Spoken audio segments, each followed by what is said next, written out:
So guys, कैसे हैं आप सब। और आज इस वीडियो में आप सभी का बहुत बहुत स्वागत है। सो दोस्तों, आज मैं इस वीडियो में आप लोगों से बात करने जा रहा हूँ क्यों आप लोगों को सैमसंग का Galaxy A6 and A6 plus अपने दिमाग से बिल्कुल निकाल देने चाहिए और वो फ़ोन क्यों नहीं लेने चाहिए। उन दोनों फ़ोनों को इसलिए मना कर रहा हूँ बिकॉज उस फ़ोन के अंदर मेरे को कोई ना कोई दिक्कत लग रही है। और जो सैमसंग का आपको थ्योरी पता है गाइस, सैमसंग फ़ोन जो अच्छे तो बनाता है लेकिन गाइस हमेशा से यही चीज़ आती हो रही है। पीछे अगर आप देखें 2-3 सालों से फ़ोन के जो प्राइस होते हैं गाइस बहुत ज़्यादा स्टीप रहते हैं। और जब हमारे पास कॉम्पिटिशन इतना तगड़ा है मार्केट के अंदर, आप लोगों को पता ही है Asus का भी नया फ़ोन आ गया जो कि उन्होंने 11,000 रुपये के अंदर इतनी बढ़िया स्पेसिफिकेशन दे दी है। Redmi Note 5 Pro पहले से मौजूद है, अभी Asus का Zenfone 5 आने वाला है, Huawei ने P20 Lite निकाल दिया।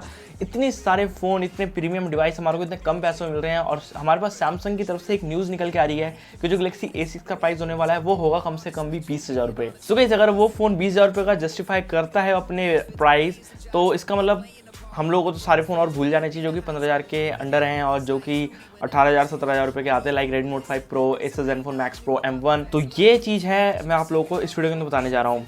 So guys, first of all आप लोगों को पता होगा जो Samsung Galaxy A6 and A6 plus है वो अभी तक आए नहीं है, लेकिन उनका जो डिज़ाइन निकल के आया सामने। एंड अभी हमारे पास थोड़े दिन पहले, 1-2 दिन पहले उसके रेंडर्स निकल के आए कि जो सैमसंग गैलेक्सी A6 है वो कुछ ऐसा देखने को मिलेगा, जो कि जब मैंने रेंडर्स देखे तो मुझे लग रहा था कि हाँ ये सही लग रहा है फ़ोन, पीछे से भी अच्छा लग रहा था। और बेसिकली जो मेटल बॉडी दी है उन्होंने, इस बार आपको कोई ग्लास नहीं दिया क्योंकि जो कॉस्ट है उन्होंने कम रखनी है वहाँ पे, तो इसलिए मेटल बॉडी दी है। बाकी जो रेंडर्स निकल के आए वो करीब करीब J7 Pro जैसे लग रहे थे, लेकिन जो पीछे की साइड में आपको ड्यूल कैमरा देखने को मिल रहा है, साइड से नीचे की साइड में फिंगरप्रिंट स्कैनर है, क्योंकि सामने की तरफ में आपको 18:9 डिस्प्ले है।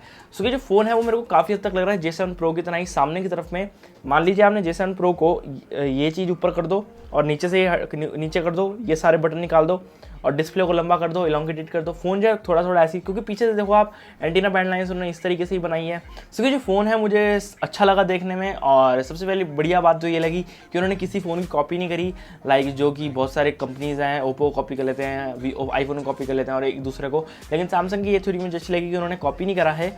ये बात मेरे को बढ़िया लगी। लेकिन गाइस बेसिकली जो मैं इस वीडियो को बना रहा हूँ, मेरा बेसिक मेन जो फैक्टर है वो यही है कि जो सैमसंग ने इस लाइक हमारे को जो प्राइस अभी र्यूमर के अंदर आए हैं, र्यूमर बताया जा रहा है, वो यही है कि यार 20-21 हज़ार रुपये का ये फ़ोन आएगा। तो गाइस 20-21 हज़ार रुपये के अंदर स्नैपड्रैगन का प्रोसेसर मिला है जो कि पुराना प्रोसेसर है। और अगर हम सैमसंग गैलेक्सी A6 लेते हैं तो उसके अंदर 7870 चिपसेट है जो कि और ही पुराना है।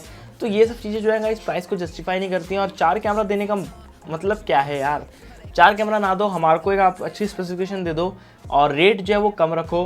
तो मैं तो यही बोलूँगा, आपका फ़ोन जब बिकेगा ही बिकेगा।